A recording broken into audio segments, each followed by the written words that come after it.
Hola, muy buenos días. Aquí iniciamos el conversatorio de TV Andina de la Agencia de Noticias Andina como cada jueves. Un pensador lo decía, los retos son los que hacen la vida interesante, pero superar los retos es lo que hace que tenga sentido. Y justamente de eso vamos a hablar el día de hoy, de los retos, de los grandes retos que le toca hoy asumir a la mujer. ¿Cuáles son esos grandes desafíos de las mujeres peruanas hoy en día? Este conversatorio nos ha permitido en esta oportunidad invitar a Cecilia Aldave, quien es coordinadora del programa Pro Descentralización de USAID. Ellos han hecho un interesante trabajo en zonas vulnerables de nuestra Amazonía peruana, que nos van a ayudar a identificar también por dónde comenzar. Primero a detectar cuáles son los problemas que existen en estos lugares para luego saber cómo eso se pueden convertir también en desafíos, no solamente para las mujeres para salir adelante, por supuesto, sino para los propios gobiernos y convertirlas en políticas públicas, más bien para que se puedan ejecutar esas salidas. Asimismo, hoy nos está acompañando también Rocío Mantilla. Ella es empresaria y exportadora de orfebrería de ADEX. En breve, esperemos, se suma también una representante del Ministerio de la Mujer y Poblaciones Vulnerables en nuestra mesa de conducción. Cecilia, comenzamos contigo. En principio, ¿tú crees que en unas grandes ideas, así a grosso modo, podrías ayudarnos a entender, según tu experiencia, cuáles podrían ser esos grandes retos que tiene hoy en día la mujer? Bueno, son muchos retos los que tiene la mujer hoy en día. Para enmarcar un poco cuáles son esos retos de la mujer, porque yo voy a centrarme un poco en los retos que tienen las mujeres en la Amazonía peruana, es a partir de un trabajo que nosotros hemos hecho, un diagnóstico de la Amazonía peruana de manera conjunta con el Ministerio de la Mujer y Poblaciones Vulnerables y el CIAM, que es la Junta de Coordinación Interregional Amazónica, que agrupa justamente a los 5 grandes departamentos de Amazonas, Madre de Dios, Loreto, Ucayali y San Martín. En ese sentido, este diagnóstico ha tendido a poner, ¿no?, en evidencia cuáles son las principales brechas de género, es decir, las disparidades entre hombres y mujeres en el nivel de educación, salud, participación política y ciudadana, acceso al derecho a la identidad y también el tema de la violencia. Y se han detectado, perdóname, no quiero aguar la fiesta, pero se han detectado novedades, es lo de siempre. ¿Qué pasa allí? ¿A qué brechas se está refiriendo? Las novedades son enormes. ¿Por qué? Porque a partir de las fuentes de información secundaria que hemos encontrado, es que las brechas de género en la Amazonía, en términos porcentuales, es mucho más grave en el caso de la Amazonía que en el caso a nivel promedio nacional. Te digo un solo ejemplo. Más que la sierra, más que la costa. Mucho más. El tema de embarazo adolescente. El tema de embarazo adolescente, el promedio nacional es 13%. En la Amazonía, en el caso, por ejemplo, Loreto, supera en un 200% este porcentaje.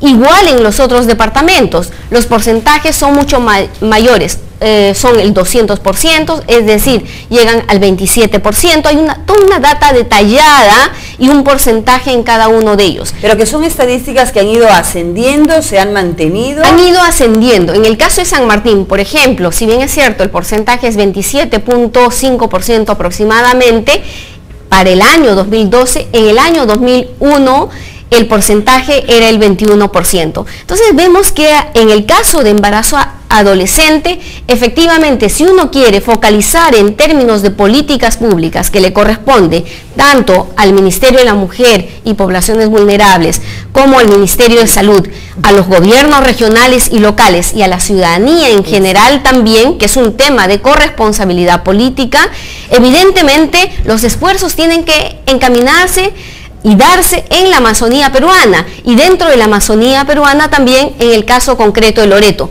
No podemos estar a ciegas frente a niñas de 15 años que están teniendo un bebé en el brazo, un bebé en mano y un bebé en el vientre. 15 años. El Estado peruano, ni nosotros como peruanos y peruanas podemos quedar fuera. Por lo tanto, requerimos una política pública de educación sexual desde el Ministerio de Educación, desde el Ministerio de la Mujer y Desarrollo Social y también del Ministerio de Salud.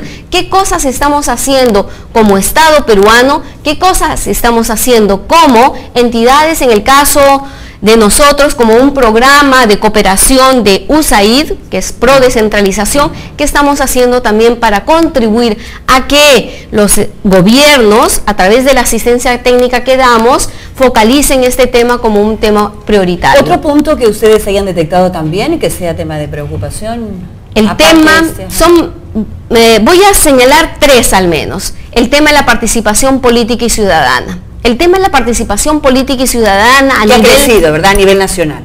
Ha crecido. En la Amazonía, les digo, 0% de presencia de mujeres congresistas de la Amazonía, salvo el caso de San Martín, que representa un 25%, pero ese 25% es maquillado. ¿Por qué? Porque solo hay 4 congresistas. A ver, en el Parlamento Nacional tenemos más o menos cerca de un 25%, ¿sí?, ¿no?, de mujeres que son actualmente parlamentarias. Exactamente. En el Nacional. ¿Y de las cuales, de la selva?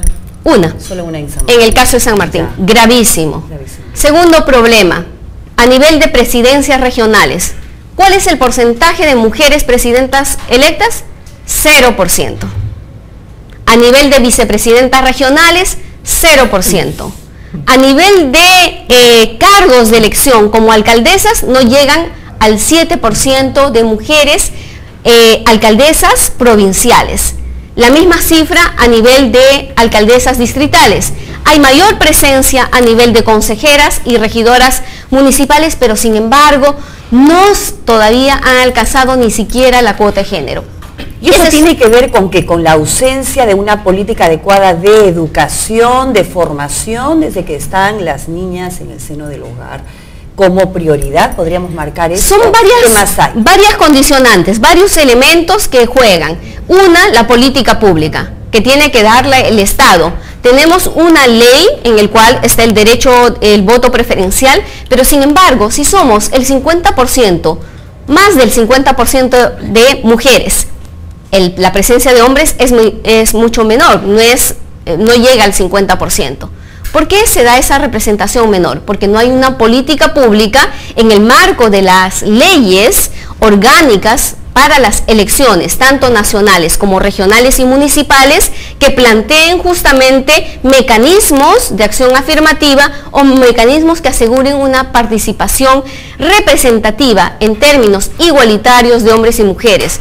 Por lo tanto, ahí hay un desafío grande que es tratar de trabajar por la aprobación de la ley de la alternancia. Sí es importante una modificación de la Ley General de Elecciones, pero una ley de elección sin alternancia no nos va a garantizar el tema de la igualdad de género.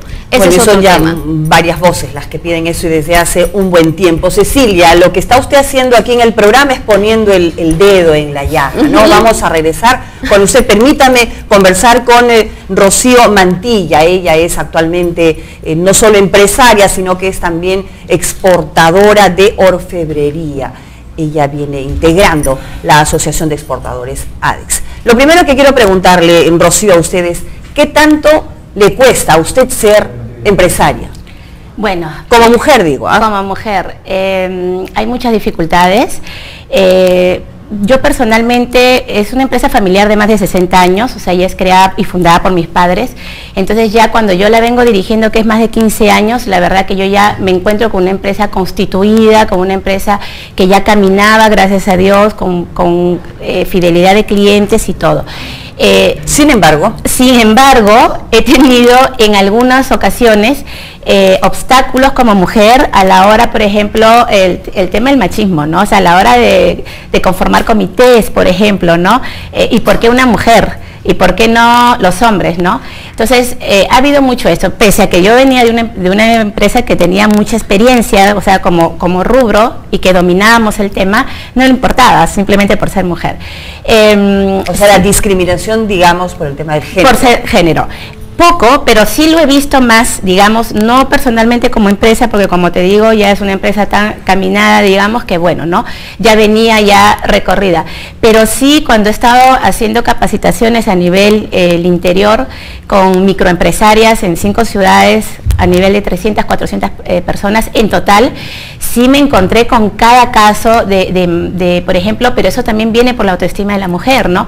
O sea, mujeres que habían iniciado sus propios negocios, que sabían sabían el know-how de sus empresas, que eran ellas las que habían puesto el capital, la lucha y todo, y sin embargo a la hora que tenían que formalizarse ponían la empresa de nombre del esposo.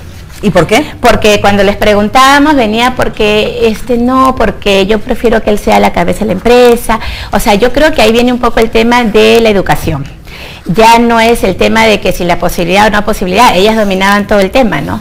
Pero sin embargo, digamos, como mujer y ser empresaria, hay muchas cosas que todavía nos faltan a batallar, por más pundonor que uno le ponga al trabajo. Estaba leyendo en un artículo reciente que el 28,3% de los empresarios de las microempresas en el país son mujeres. Sí. Son mujeres. Y en la lucha contra la pobreza, dice, muchas mujeres vienen participando arduamente en programas sociales. En fin, esto se puede entender como un pequeño gran avance, pero no es lo suficiente para poder sentir que estamos manteniendo algún liderazgo. Frente a esta situación, ¿cuál cree usted entonces que debe ser el gran reto? El gran reto es que definitivamente las mujeres tenemos que copar más espacio como líderes en nuestras empresas, en puestos también de trabajo, porque no solamente en una empresa porque yo la creé, ¿por qué no en un puesto de trabajo? Porque también pasa el tema de que a la hora de dar un cargo alto, porque como estadística en cargos ejecutivos de la mujer en centros de trabajo, digamos, en empresas en donde no eres dueña de la empresa, también a la hora que van a subir el cargo, también viene el tema del machismo, que por qué, que no, entonces la estadística es mucho más chiquito. Sin embargo, también está comprobado que de ese 28,5% que lideramos las mujeres, empresas pequeñas o micro o medianas, está asegurado de que somos mejores pagadoras en líneas de crédito, tenemos más confianza. Ahora la mujer cuando lidera una empresa, nosotros con todo el respeto al hombre, es más, mi padre fue fundador de mi empresa y yo aprendí mucho de él, su disciplina, su perseverancia, pero la mujer tiene ese instinto maternal que tenemos todas las mujeres y lo sabemos llevar al tema de la empresa. ¿En qué sentido? No solamente estamos viendo en que vamos a diseñar una linda pieza, que la vamos a exportar, que la voy a llevar a la mejor feria, no, estamos viendo, ok, voy a hacer eso y cuando yo tenga mis resultados positivos, ¿cómo hago para que mi gente, mi personal, mis proveedores estén mejor pagados? Porque yo personalmente, por ejemplo, ya estoy pensando en que dos de mis chicos, el otro año, ya dos de sus niños empiezan universidad. Entonces yo estoy ya visionando, claro, digamos que ya está lógico, evidenciándose ahí la naturaleza propia que tiene, digamos, ese es un don de la mujer, ¿no? Pero ¿qué tanto cree usted, Rocío, que le cuesta hoy en día ascender, por ejemplo, a una mujer en su puesto de trabajo? ¿Qué tanto le cuesta? ¿Le cuesta el doble? ¿Le cuesta el triple? ¿Se ha ido allí avanzando? Yo pienso que a nivel, por la experiencia que tengo, a nivel más que nada en provincias o de la mujer, digamos que tiene que luchar mucho con una empresa muy pequeñita que de repente todavía le está costando acoplarse al sistema, le cuesta muchísimo. Muchísimo porque hay, digamos, tienen que pelear contra muchas cosas, contra cosas que a veces, por más pundonor que le pongamos, el Estado a veces no ayuda, somos pequeñas, en algunos casos pequeñitas, y la SUNAT está encima tuyo, y no entiende que esa mujer muchas veces trabaja, no solo las mujeres normalmente cuando trabajamos y ganamos nuestro dinero, no es solamente para vestirnos y arreglarnos, es al final, al menos el tema de la mujer peruana, porque está visto estadísticamente a nivel Sudamérica que la mujer peruana, está visto, es un estudio que se hizo, lo hizo una empresa muy conocida, que la mujer peruana, su sueldo o su ganancia de su empresa, lo define, me quedó un extra, ok, o sea, después de pagar las cosas de mi empresa, para mis hijos, si mi hijo está estudiando una carrera, pues le quiero pagar la segunda carrera, ¿sí? Esto, y al final queda para nosotras. Entonces, nosotros, digamos, la mujer tiene que batallar contra todo eso para lograr sus metas personales. Cuando es madre es peor, porque encima que tienes que batallar para llevar el pan a tu casa, te encuentras con una política de Estado que muchas veces no nos favorece en nada, o sea que tenemos que pelear contra un monstruo para llevar lo que queremos a casa, porque la mujer cuando es empresaria ve toda su comunidad. Hay un dicho muy lindo que es que cuando una mujer es líder, su comunidad crece. O sea, la mujer empresaria no crece solo con su empresa, crece todos los que están alrededor de la empresa. Esa es la visión que tenemos. ¿Qué tan preocupante es la situación de la ocupación laboral en las zonas de la Amazonía de la mujer, de acuerdo al estudio que ustedes han desarrollado en USAID? Es bastante preocupante porque si nosotros vinculamos el tema de la indocumentación y el no acceso a una educación adecuada, es evidente que el acceso de las mujeres a los servicios públicos, ¿no?, y a las oportunidades laborales es mucho menor. Una de las constataciones también que arroja este trabajo es que las mujeres tienen una menor remuneración que los varones. Y por otro lado se va produciendo también la feminización de las profesiones. Creo que a la Amazonía no se escapa a esta regla. Por otro lado, también en términos de ocupaciones de las mujeres en cargos públicos, ya no hablamos de autoridades electas, sino de funcionarios y funcionarias, es mucho menor. La mayor parte de cargos públicos que son ocupados en los gobiernos regionales y gobiernos locales son ocupados por varones, no por mujeres. La representación de las mujeres es bastante mínima. Entonces, están en una serie de desventajas las mujeres de la Amazonía.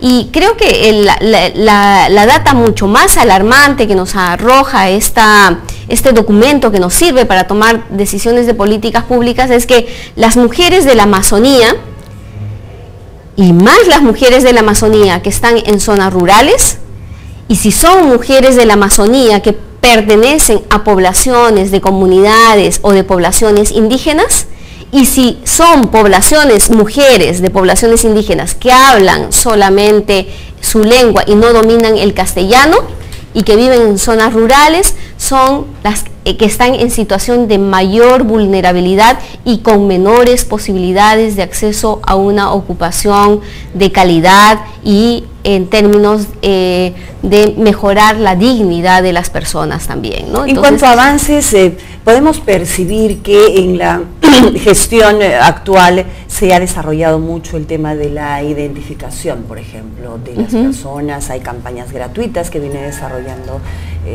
RENIEC.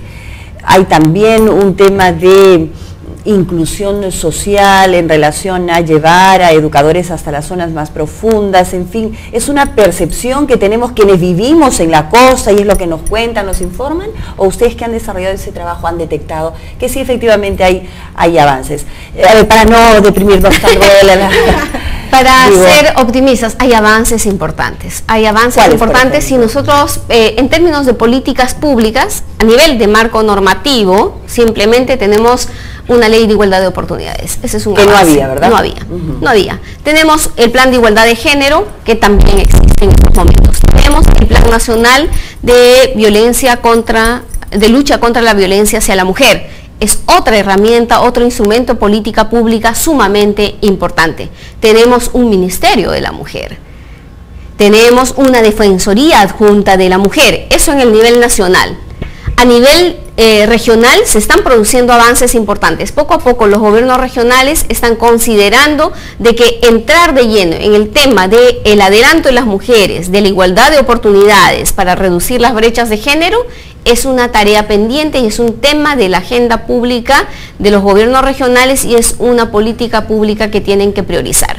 Sin inclusión social y sin la participación de las mujeres no podemos hablar de desarrollo e igualdad para todos y para todas. ¿Los gobiernos regionales de la Amazonía tienen en su agenda este tema, el tema de género, el tema de igualdad de oportunidades, en fin, el tema de la lucha contra la discriminación? Tenemos, en el caso, experiencias muy interesantes. La mayor parte de ellos han empezado por elaborar sus planes regionales de igualdad de oportunidades. Los 5 los tienen. Pero sabemos nosotros que hemos pasado por la gestión pública que un plan de igualdad de oportunidades no es la garantía. Tú tienes el plan y lo puedes tener de adorno, muy lindo, hermoso, publicado, etcétera, pero cómo eso es incorporado, adoptado por los funcionarios y funcionarias públicas y lo convierten efectivamente en hechos concretos. Esa es la tarea pendiente en este momento. Hay todo un trabajo de sensibilización con el Ministerio de Economía y Finanzas para que efectivamente diga: el tema de género es un tema que tiene que ver con el desarrollo y que tiene unos impactos en la economía nacional. Una mujer violentada implica un grave impacto en la economía nacional. hay pérdidas económicas para el país, no solamente porque la mujer deja de trabajar, sino porque hay que generar toda una infraestructura y una estructura adecuada para atender estos casos. Por lo tanto, hay un gasto del Estado por no haber hecho una labor preventiva. Entonces, en el caso, por ejemplo, de los gobiernos regionales, aparte de los planes regionales de igualdad de oportunidades, están creando unas direcciones específicas en materia de igualdad de oportunidades. Por ejemplo, que están en el caso de San Martín. En el caso de San Martín tenemos la Dirección Regional de Igualdad de Oportunidades y hay una subdirección que trabaja solamente el tema de la igualdad de género. En otros gobiernos regionales hay comisiones de la mujer, hay ordenanzas regionales, pero como digo, eso es lo que hemos avanzado. Qué interesante, pero queda todavía por permítame que la interrumpa, avanzar. Cecilia, y para el común de la gente, ¿y de qué se puede encargar una dirección de igualdad de oportunidades? Por ¿Cuál es la columna vertebral del trabajo allí?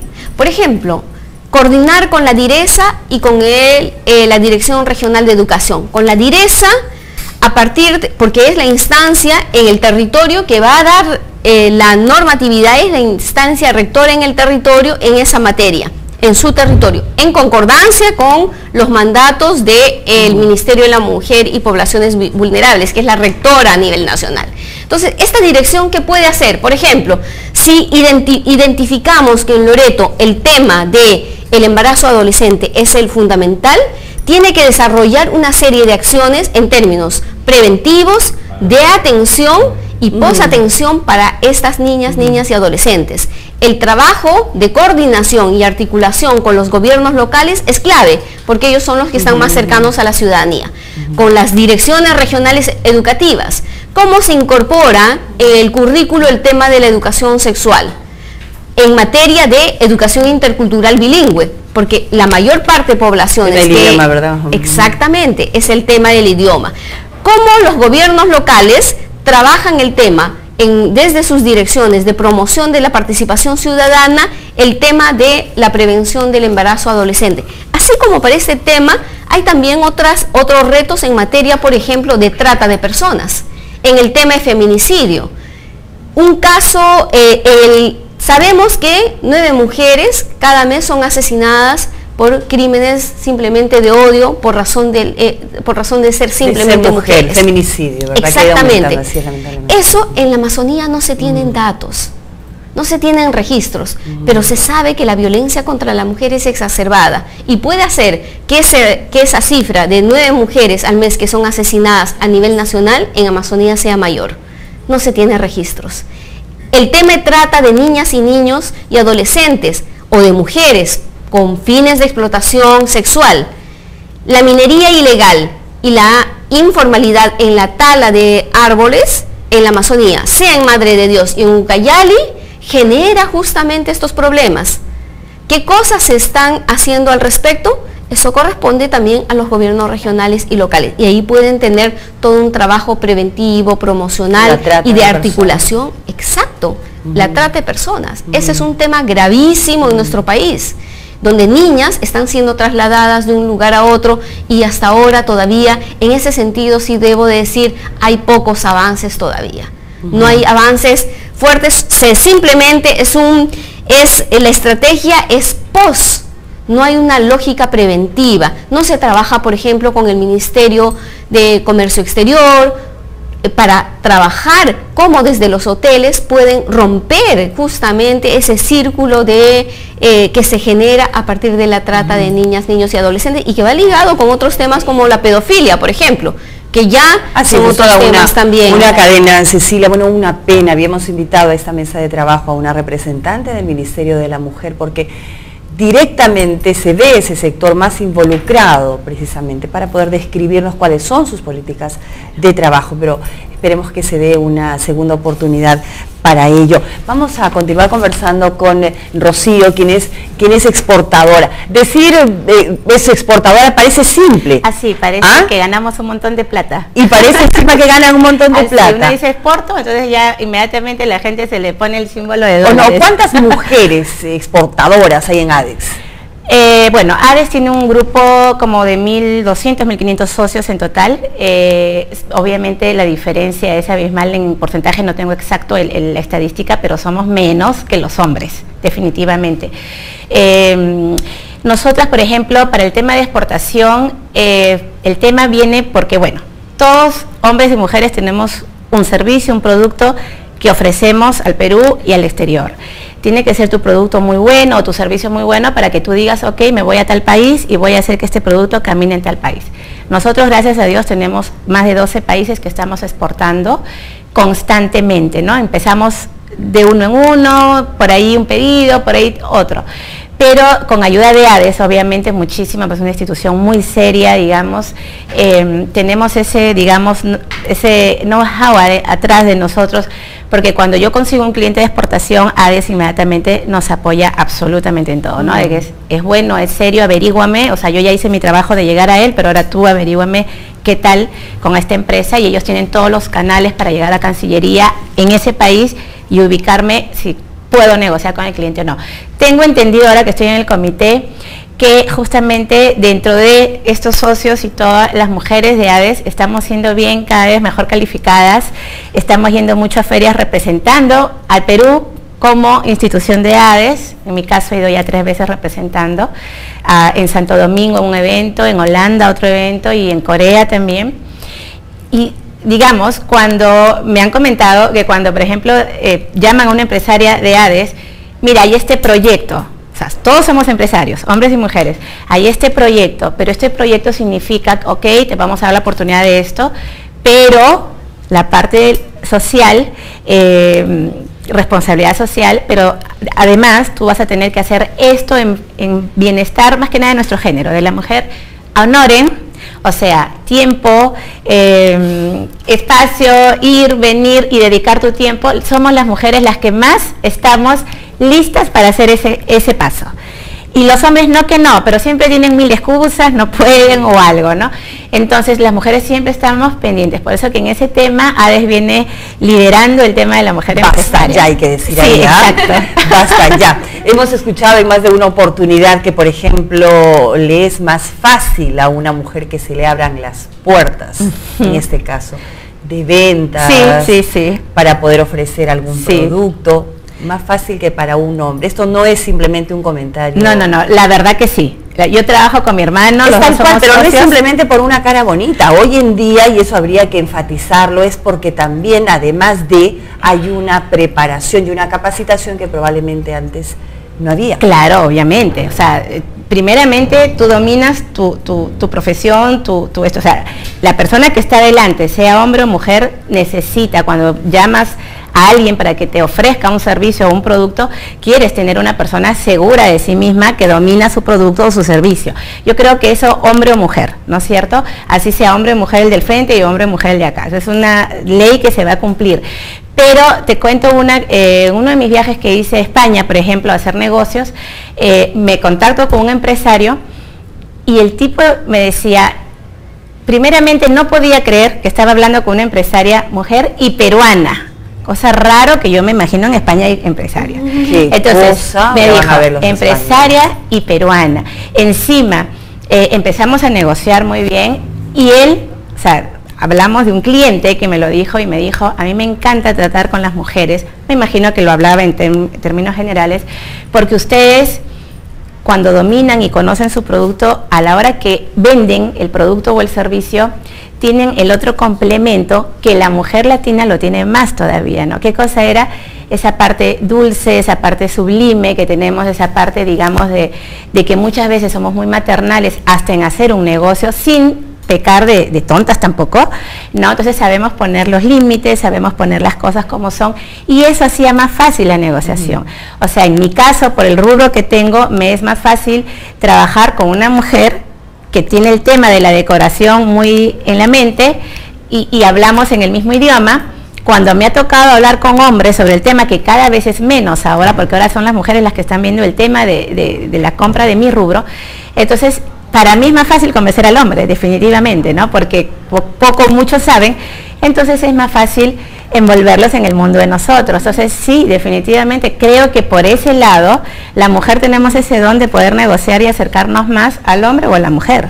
Claro, Rocío, usted comentaba que viene de una familia empresarial, digamos ya algún camino recorrido, avanzado, le ha facilitado a usted estar donde está. Sin embargo, si nos ponemos en los zapatos de aquellas mujeres que tuvieron que comenzar de cero, ¿verdad? ¿Cuáles cree allí que son los principales retos que deben asumir estas mujeres para salir adelante, para convertirse en líderes dentro de lo que están haciendo? Yo, como te comenté, tuve la oportunidad de capacitar en 5 ciudades dentro del país y poder conocer estas microempresarias. La capacitación. Estuve en Corea un mes, el tema del curso de las TICs, Tecnología, Información y Comunicación.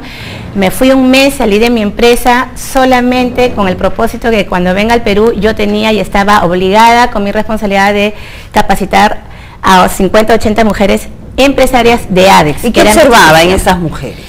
Obviamente las empresarias de ADES no fue el común denominador, porque estamos hablando de mujeres de Lima, así no sean limeñas, pero que estamos en otro contexto, en otro ámbito, es otra forma de pensar, pero fue abismal la diferencia cuando me fui a provincias. Estuve en Ucayali, en la selva. ¿Qué detectó? Primeramente había que trabajar muchísimo el tema de autoestima. Era una cosa increíble. Como hicimos un curso en donde el Ministerio de la Mujer participaba, o sea, estábamos hablando el Estado participaba, en mi caso era la institución que nos representaba, era ADES, era el gobierno regional de Ucayali, en cada ciudad, en mi caso en Lima era ADES, y la parte privada éramos las empresarias que habíamos ido a Corea a hacer la capacitación, empresarias comunes y corrientes, o sea que veíamos el día a día. ¿Qué fue el común denominador que yo encontré en provincias? Primeramente fue el tema de autoestima. Era una cosa increíble. ¿No creían en ellas mismas? No creían en ellas mismas, creían en su producto, o sea, totalmente, pero de nada te sirve creer que estás haciendo un buen producto cuando a la hora de la negociación tú estabas cabizbaja, entonces no le demostrabas al cliente yo estoy segura de mí misma, que es lo primero que tú tienes que demostrar, porque un cliente de repente por ahí que el producto no puede gustar, se puede fabricar otro, pero si tú le demuestras que no estás segura de ti misma, que no tienes la personalidad adecuada para negociar, la persona no va a confiar en ti. Si esta persona me está demostrando inseguridad, ¿cómo será a la hora que yo ponga un pedido o me haga el servicio? Entonces fue lo primero que tuvimos que trabajar, pero un curso de un mes en Corea, hacerlo en 2 días en cada provincia, y ahí hablamos con el Ministerio de la Mujer, qué pena que no haya venido, porque nos mandaron un representante en cada ciudad. Le dijimos, yo como privada ya hice mi labor, ya hice mi granito de arena, yo he dejado mi empresa un mes, he venido a capacitar a Honoren porque nadie nos pagaba nada, pero ahora le corresponde al Estado seguir con esa política de educación, porque en ese momento, en las 5 ciudades, con tantas mujeres listas, emprendedoras, luchadoras, porque fue preciosa la experiencia que yo tuve, todas cuando ya terminaba el curso querían que los que habíamos ido sigamos capacitando o asesorando, pero ya una cosa más, mira, esta es mi empresa, yo quiero hacer esto. Claro, había mucho interés. Mucho de seguir avanzando, porque habíamos dado el primer paso de que, por ejemplo, el curso estuvo dividido en 3 partes, el tema del Estado, el tema del marketing empresarial, o sea, la parte privada, lo que poníamos, y el tema digamos, de institución de la ciudad, gobierno regional. Yo como gobierno regional apoyo en esto, yo como ADES apoyo, yo como Estado apoyo. Éramos 3 instituciones que nos juntábamos, privado y público. Entonces, dejamos las semillas, pero le dijimos a la gente del Ministerio de la Mujer, ya hicimos lo que teníamos que hacer como privado, pero yo personalmente me tengo que regresar a mi empresa porque de eso vivo. Ahora, ¿ustedes en qué van a continuar? La idea era continuar con un plan, con un proyecto en donde a las mujeres se les lleve de la mano en todo el tema de la formalización, la legalización, había mucha informal, y nosotros como privado podemos asociarnos y ayudarlas. En mi caso yo tuve mucho apoyo con ADES porque ADES dijo, cuenten con nosotros porque nosotros podemos asesorarlas, apoyarlas gratuitamente. Interesante la experiencia, ¿no? Interesante la experiencia, que me permite además preguntarle a usted, Cecilia, sin necesidad de que seamos ni psicólogas ni estudiosas de la salud mental, preguntarle cómo o qué lectura tendría usted de esta situación, de este grupo de mujeres que nos manifiesta aquí Rocío, ¿no? Cuando habla que son mujeres que tienen la autoestima muy baja y que sin embargo tienen muchísimo interés en salir adelante, en encabezar sus pequeñas empresas, en fin, en ser mujeres que sobresalgan, ¿no? ¿Cómo entender allí esta contraposición, digamos, ¿no? Porque claro, como nos decía aquí Rocío, sin el autoestima la mujer no demuestra seguridad, ¿cómo impulsa lo que está ahí trabajando? A propósito de eso, quiero compartir contigo o con ustedes una experiencia muy interesante que se dio en Ayacucho, que tiene que ver con la autoestima, que tiene que ver con la posibilidad de acceso a oportunidades económicas y entrar al mundo económico.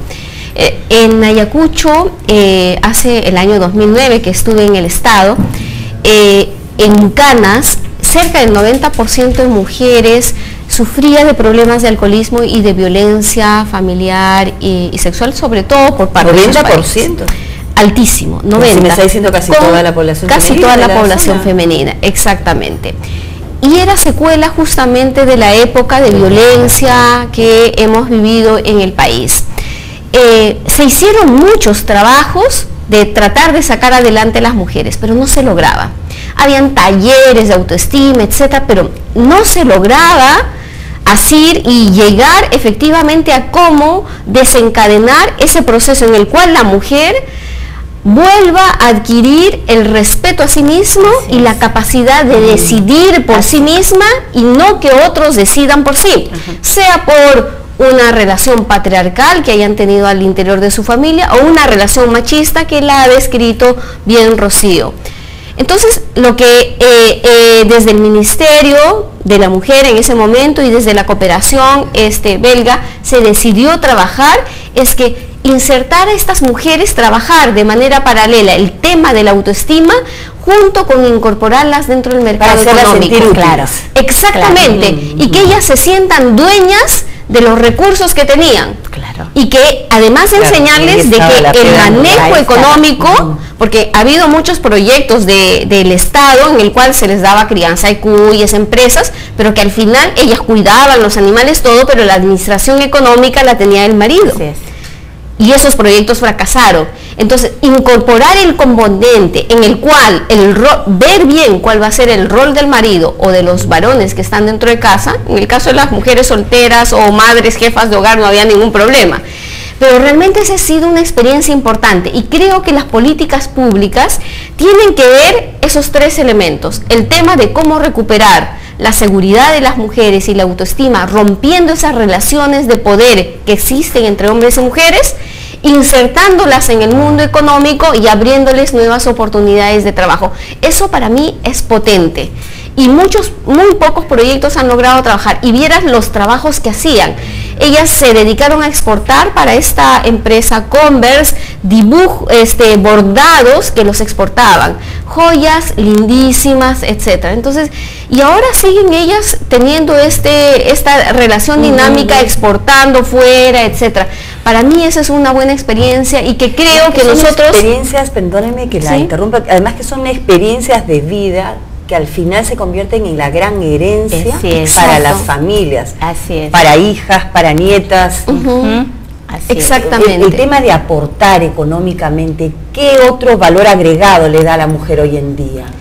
En general creo que es sentirse corresponsable de la familia, porque no es la ayuda. En el Código Civil del 36 teníamos una estructura patriarcal en el cual decía el principal responsable de la economía familiar es el varón y es la mujer la que aporta y ayuda. La mujer tenía decisión solamente para hacer las compras del mercado, porque para el resto, educación de hijos, comprar casa, etcétera, el hombre es el que decidía. Eso lo que tú dices, el sentirse de que ella está aportando en términos igualitarios y hasta en algunos casos en una proporción mayor, es poderoso. Así es. Entonces muchas veces hay mujeres que ganan más, pero dicen ayudo. Todavía ha entrado en el mercado económico, pero no ha habido un cambio en mentalidades. Y para mí el reto mayor es el cambio de mentalidades en mujeres, pero también en hombres. Porque muchos hombres se sienten solamente los principales responsables de la economía, de la provisión económica familiar, y no es así. Desde 1984, el Código Civil establece la corresponsabilidad en varios aspectos, en la economía del hogar, en la toma de decisiones del hogar también, que eso es importante, y en los quehaceres del hogar. Ambos, de manera igualitaria, tienen que cocinar, lavar, cuidar a los hijos. O sea, esa no es responsabilidad de la mujer solamente. Ya está, con este punto cerramos el programa. Cecilia, es que es importantísimo.